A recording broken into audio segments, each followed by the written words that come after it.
আসসালামু আলাইকুম। আগামী 12ই ফেব্রুয়ারি ত্রয়োদশ জাতীয় সংসদ নির্বাচন অনুষ্ঠিত হতে যাচ্ছে। এবারের নির্বাচনে প্রতিনিধি নির্বাচনের পাশাপাশি আমরা গণভোট দেওয়ার একটা সুযোগ পাচ্ছি। গণভোটে হ্যাঁ বা না জিতলে কী হবে এটা নিয়ে তো অনেক জল্পনা কল্পনা চলছে, কিন্তু বর্তমানে যেটা নিয়ে সবচেয়ে বেশি গুজব প্রচলিত হচ্ছে, সবচেয়ে বেশি প্রোপাগান্ডা চলতেছে, সেটা হচ্ছে গণভোটে হ্যাঁ জিতলে সংবিধানে বিসমিল্লাহির রহমানির রহিম থাকবে না। এটা কি আসলে সত্য?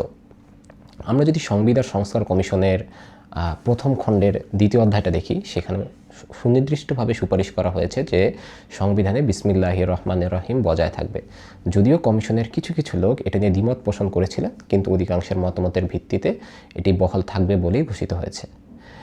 আসলে সংবিধানে যদি আমাদের গণভোটে হ্যাঁ জিতে তাহলে কি হবে? আরেকটা বিষয় হচ্ছে উচ্চকক্ষ প্রণয়ন হবে। আমরা যদি মনে রাখি 2011 সালে তৎকালীন সরকার পঞ্চদশ সংশোধনের মাধ্যমে তত্ত্বাবধায়ক সরকারকে বাতিল করে দেয়।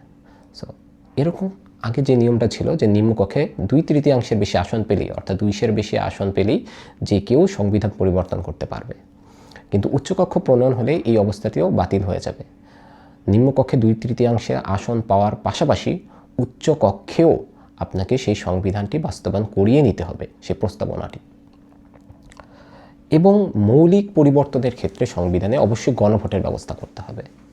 অর্থাৎ গণভোটে যদি হ্যাঁ জিতে বিসমিল্লাহির রহমানির রহিম তো বজায় থাকবেই, বরং ভবিষ্যতেও কেউ যেন সংবিধানে বিসমিল্লাহ সহ সংবিধানের মৌলিক বিষয়গুলো পরিবর্তন করতে না পারে তার ব্যবস্থাও প্রচলিত হবে। যদি কোনো কিছু পরিবর্তন করার দরকার হয় তবে অবশ্যই পুনরায় গণভোটের মাধ্যমে তা পরিবর্তন করতে হবে।